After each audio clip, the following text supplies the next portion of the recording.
Dah. Cok, mulai. Bismillahirrahmanirrahim. Assalamualaikum warahmatullahi wabarakatuh. Waalaikumsalam warahmatullahi wabarakatuh. Waalaikumsalam warahmatullahi wabarakatuh. Di sini kami akan mempresentasikan hasil penelitian kami yang berjudul Analisis Kedisiplinan dan Kemandirian Belajar Siswa dalam Pembelajaran Matematika. Kelompok ini beranggotakan saya sendiri, Arni Nurlina, Fatah Taufik, dan Silvi Silvia. Pendahuluan. Pendidikan karakter merupakan dasar dari proses pembentukan karakter suatu bangsa yang tidak mengabaikan nilai-nilai karakter mulia. Menurut Ningsih dan Firmansyah tahun 2019. Siswa yang belum memiliki karakter yang baik seperti mandiri dan disiplin biasanya disebabkan oleh dua faktor, yaitu faktor internal dan eksternal. Faktor internal atau faktor dalam diri yaitu siswa malas mengerjakan dan siswa belum mengerti atau memahami dengan baik materi yang disampaikan oleh guru. Faktor eksternalnya yaitu kurangnya perhatian orang tua pada siswa. Pendidikan karakter sangat penting diterapkan dalam pembelajaran matematika, karena di dalamnya terdapat nilai-nilai karakter yang bermanfaat bagi siswa sendiri maupun bagi kehidupannya. Dalam pembelajaran di sekolah, peran guru bukan hanya sekedar memberikan pengarahan dalam materi pembelajaran, tetapi guru wajib berperan dalam memotivasi siswa. Dengan guru memotivasi siswa, akan berpengaruh besar mencapai hasil belajar yang diinginkan. Selain itu, ada yang penting dalam menerapkan kedisiplinan kepada siswa agar mereka terbiasa melakukan proses pembelajaran secara tepat waktu sehingga dapat mencapai hasil belajar yang diinginkan. Menurut Sobri dan Murdianto tahun 2014, kedisiplinan siswa di sekolah dapat diartikan siswa melakukan aturan dalam sekolah dengan taat dan patuh secara konsisten, dan siswa bersungguh-sungguh untuk kelancaran kegiatan belajar. Faktor yang mempengaruhi terciptanya disiplin yaitu siswa bisa dari faktor internal dan eksternal. Contoh faktor internal berasal dari dalam sekolah, seperti minat dalam belajar dan emosi yang dapat dilihat melalui tingkah laku di luar. Kemudian contoh eksternal ruang lingkup yang lebih luas seperti sanksi dan hukuman dan kondisi sekolah. Pentingnya menerapkan kedisiplinan membuat siswa mengurangi adanya sifat mengulangi kesalahan yang sama, seperti tidak menaati peraturan di dalam sekolah. Dengan menerapkan kedisiplinan, siswa akan meningkat dalam prestasi dan menggambarkan sifat yang baik. Selain itu, siswa menjadi teladan yang baik, menurut Fahmi et al. Tahun 2022. Selain menerapkan kedisiplinan dalam belajar, faktor lain yang dapat mempengaruhi prestasi belajar matematika pada siswa adalah kemandirian belajar. Kemandirian siswa merupakan perilaku yang aktivitasnya diarahkan kepada diri sendiri, tidak banyak mengharapkan bantuan dari orang lain, dan bahkan mencoba memecahkan masalahnya sendiri, menurut Syadiah tahun 2017. Kemandirian dalam kegiatan belajar itu sangat penting, salah satunya seperti yang dihadapi siswa di dalam kelas dan di luar kelas, yang berguna untuk meminimalisir ketergantungan siswa dengan orang lain yang semakin kompleks dalam kehidupan sehari-hari dan siswa. Sejalan dengan itu, menurut Nur Fadilah dan Hakim tahun 2019 mengatakan bahwa kemandirian belajar amat penting dan harus dijadikan perhatian untuk berbagai pihak yang terkait dengan dunia pendidikan. Berdasarkan paparan tersebut, masalah dalam penelitian ini yaitu, yang pertama, bagaimana kedisiplinan siswa dalam pembelajaran matematika berdasarkan sudut pandang guru dan sudut pandang siswa. Yang kedua adalah bagaimana kemandirian belajar siswa dalam pembelajaran matematika berdasarkan sudut pandang guru dan sudut pandang siswa. Sehingga peneliti tergerak untuk melakukan penelitian tentang analisis kedisiplinan dan kemandirian belajar siswa dalam pembelajaran matematika. Selanjutnya akan dilanjutkan oleh Silvi Silvia. Selanjutnya metode penelitian. Di sini ada jenis penelitian. Jenis penelitiannya penelitian deskriptif dengan pendekatan kualitatif. Subjek penelitiannya guru matematika dan siswa kelas 8 SMP Dharma Kartini. Teknik pengumpulan datanya wawancara. Teknik analisis datanya cara induktif yaitu reduksi data. Reduksi data untuk mengumpulkan data dari narasumber tentang kedisiplinan dan kemandirian belajar siswa. Kemudian menyajikan data. Jadi peneliti menyajikan data dalam bentuk transkrip hasil wawancara dan dianalisis dalam bentuk tes deskriptif. Kemudian menarik kesimpulan. Kemudian tujuan penelitiannya untuk menganalisis kedisiplinan dan kemandirian belajar siswa dalam pembelajaran matematika. Next, hasil penelitian yaitu pelaksanaan kegiatan penelitian ini dilaksanakan pada hari Selasa 29 November 2022 dan hari Rabu 30 November 2022. Dalam kegiatan penelitian ini kami melakukan wawancara kepada guru matematika kelas 8 dan 3 siswa kelas 8 yang terdiri dari siswa kemampuan rendah, kemampuan sedang, dan kemampuan tinggi. Berikut hasil wawancara bersama guru matematika. Di sini kami mewawancarai guru dengan memberikan 20 pertanyaan tentang kemandirian dan kedisiplinan belajar siswa.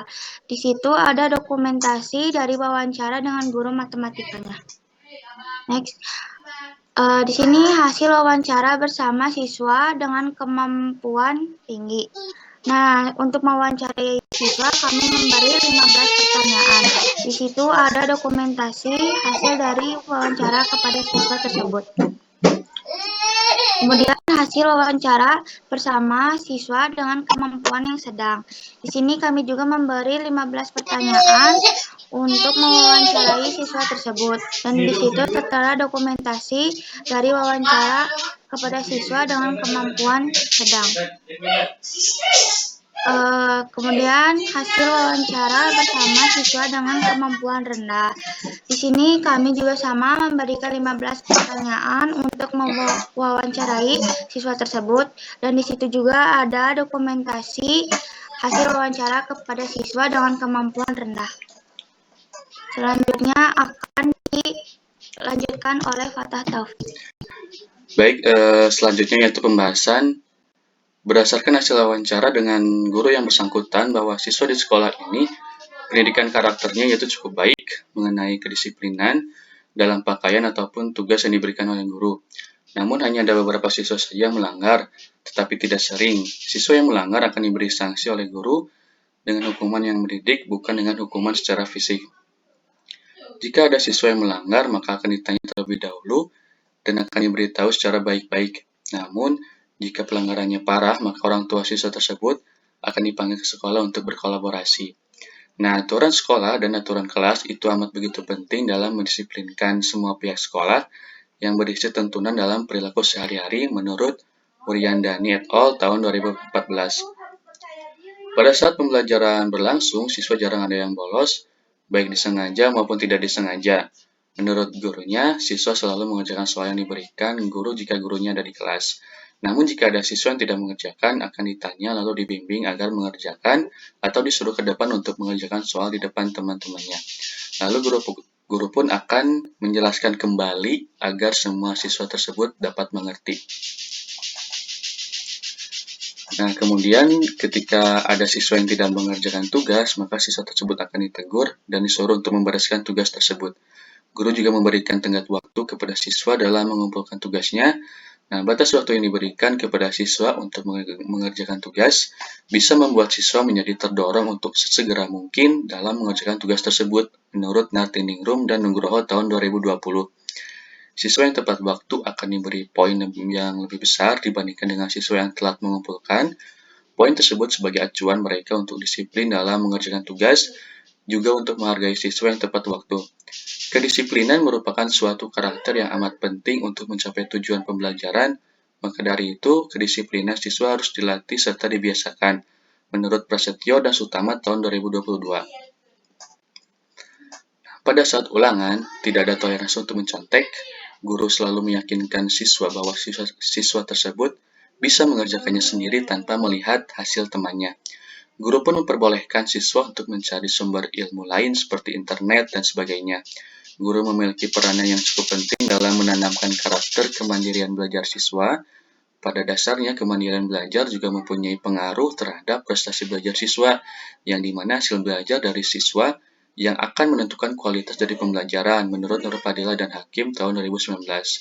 Peran yang guru lakukan dalam membentuk kemandirian belajar siswa yaitu dengan memberikan tugas individu agar dapat memicu anak untuk mengerjakan tugas secara mandiri.